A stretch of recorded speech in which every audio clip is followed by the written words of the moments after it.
Welcome to Discover Ramona, where we explore the people, places, and businesses that make it the best place to live. I'm your host, Valerie, and I'm here with my co-host, Jan Ryan.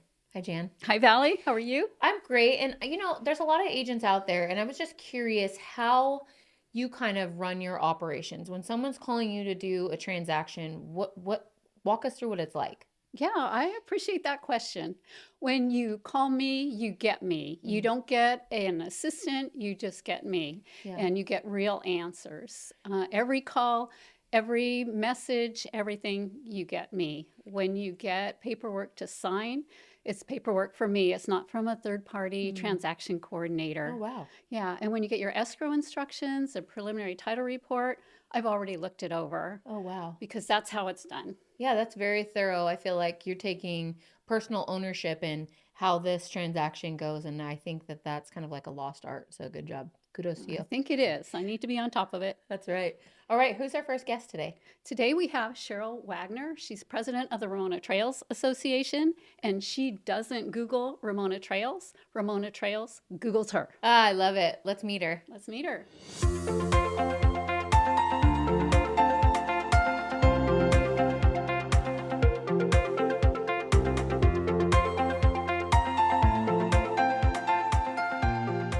Well, hello, Cheryl. Welcome to the show. Thank you. Thank you so much for being here. Jan told us a little bit about you, but tell our viewers kind of your story. Well, I grew up back east, south of Buffalo, New York, where it's really cold and snowy right now, and that's one of the reasons why I'm here. My mom remarried, and we moved out to Anaheim, started life anew, and graduated in Anaheim. Went back for 6 years to back east, fell in love there, and came back in 81, and I've been back in California ever since. Landed in Anaheim, but my aunt and uncle lived and grandmother lived in Escondido, so I started coming down here, and I just love the area. I'm a horse person, and this is a horse area, and so I moved down here. My husband and I moved down here in 82. Where did the passion from horses start, and what age? Oh, that's pretty neat, because my grandfather, my dad's stepfather, raced harness horses in Western New York, in Buffalo Raceway and Batavia Raceway. I grew up in a barn. I was so lucky. My first several years, I had, full-on barn access, and rode my pony up into the hills and such like that. It was a pretty nice When time. people say you're born in a barn, it applies. Yeah, I really was. I mean, not real literally, Yeah. but I grew up, access to the barn. That was what I did. And then when my parents split when I was about 7, my mom and I moved to Hamburg, New York, which is like suburbia, with my maternal grandparents. And that was really fun too, because now I'm a preteen, and now I have access to town, riding bikes all over the place and stuff like that. Perfect timing. It was. And then when my mom remarried and we moved to Anaheim, then I was a teenager, and I got to tell you, it was really a lot of fun being a teenager in Anaheim. Yeah. But my love for horses was always there, and I was determined to be an adult with a horse. So my mom helped me get my first horse in 1983, and Jubilee, and that was my own responsibility and taken care of, and as an adult. So and she lived I got her when she was 7, and she was 32 when she when she was passed. Yeah. Wow. Had her a long time through colic surgery and all that kind of stuff. So yeah. And you've been with the Ramona Trails a long time now. I have. So when when Craig and I moved down to Escondido and lived in an apartment, I went to work for Animal Supplies. Actually was Animal Supplies Unlimited when I started, and I became the manager of their Poway store. And in 1990, I took over as owner of the store. Okay. And I was like only 32. It was great. Wow. And something like that. Anyway, but I had that store for about 5 years. But that was during the time when the big boys came along. And I had Price Club, Pet Supply Warehouse, and Walmart open up in my market area. Wow. In about a year and a half, 2 years time. And it just killed. All at once. It killed 3 pet-related sole proprietors that were in Oh, wow. Poway at the time, and I was one of them. So I ended up working at the livery. I got Well, a there you job at the go. livery. And it was great because it was right up my alley, and it was a really good job right in town. I really loved my customers and stuff. But I was getting burnt out on retail, honestly. And when an opportunity came up at the county parks as the volunteer coordinator, I was all over it. I was very, very fortunate to get that job. And what a great background for It Ramona was. Trails and the connections. It was, because I'd already been really involved with volunteerism. When I moved to Ramona, I got fully involved. My customers that lived in Ramona said, "Hey, if you're a trail rider and you're moving to Ramona, well, you need to look up John and Arvie Dagenfelder." Yeah, of course. And I did, and quite frankly, the rest is history. Yes, yeah. They were wonderful mentors, and John continues to mentor at almost 98 now. He is something. Yes, he is. Love him. He is. So I went to work for county parks. I had a wonderful career, 17 years Wow. working, and it really filled my passion because I could dabble in the trail thing Yeah. while doing a really good job of being a volunteer coordinator, and my volunteers loved me, the rangers really loved me, and it was a really good job, very satisfying, and I got to retire. Which is We know really how that lovely. goes. I love it. So now I'm back in, more involved in Ramona Trails Association because I have more time to And contribute. we appreciate you. There is so much to that There people is. don't realize. Well, there's like endless trails in Ramona. Well, there's not endless trail. I mean, Well, there it is, feels but endless. we're working on it. When I came to Ramona in 1991 and got involved with Ramona Trails, the Mount Woodson development was happening at that time, and Ramona Trails was very instrumental in getting the trail open because the golf course was ready to be opened, but the major use permit stated that the trail needed to be in before the Golf course. golf course would open, and so the developer kind of threw the trail in. It wasn't the best constructed. It had faux pas all over it. So after the fact, we went through the trail and pointed out all the faux pas, and they got most of them got fixed. Yeah. And of course now there's a different project which is going to serve the people that were parking all along 67 and making it was really dangerous. Exactly, and thanks stuff. for It's meeting scary. me about Yeah, that. yeah. It's exciting to see that project come to fruition because it was a long time coming, as you probably know. Yeah. And Diane Jacob was the original champion Yeah. of that, and Wow. Yeah. so here it is, and she's been retired for a few years now. Yeah. And what fascinated me when I talked to you was the original master plan you said was approved, which Yeah, so the cool thing is when John was on the planning group back in the late 80s, the trail subcommittee got so big that it was encouraged to him to start Ramona Trails Association. And so that's how it got started, and it incorporated in 1989. And Ramona was the first community in the county, the unincorporated county, to have an approved trails plan. wow, That's pretty impressive. big. That's huge. So in 2000, when the Board of Supervisors voted to support creating the county trails master plan, and all the 18 unincorporated communities either opted in or opted out, most did, to create their community trails plan that would be put together in the whole county trails master plan. And so in 2005, and that was really quite a process because we had a member that had a ping pong table in one of their rooms. So we literally had maps all over the ping pong table, and people would come and show where they ride and hike Wow. and stuff because we really wanted to get a full scope of that. So we proposed. It was supposed to be ambitious. It was supposed to be your dream. Yeah, What would you really, absolutely. really, really like? So we had trails and pathways. Now, trails are paths that are outside of the road easement. Pathways are dirt pathways within the road easement. And people need to know that because that's crucial to the plan. But anyway, so in 2005, the County Trails Master Plan was voted in by the Board of Supervisors. Nice. And it was updated again in 2007.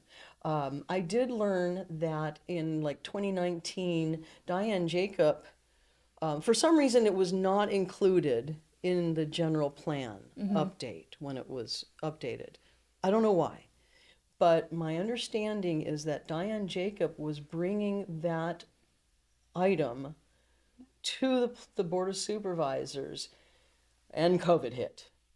Oh, really? Okay. And of course, everything changed. Everything on the agenda was all COVID related, of course. And so that got put on the back burner, and it's still on the back burner. That's wow. interesting. Yes. Another COVID So we need story. another push. you I know, Yeah. I know. And so it was used as a planning document, and now because it's not in the general plan, my understanding is they don't really use it. It can be referred to, but doesn't have any teeth per se.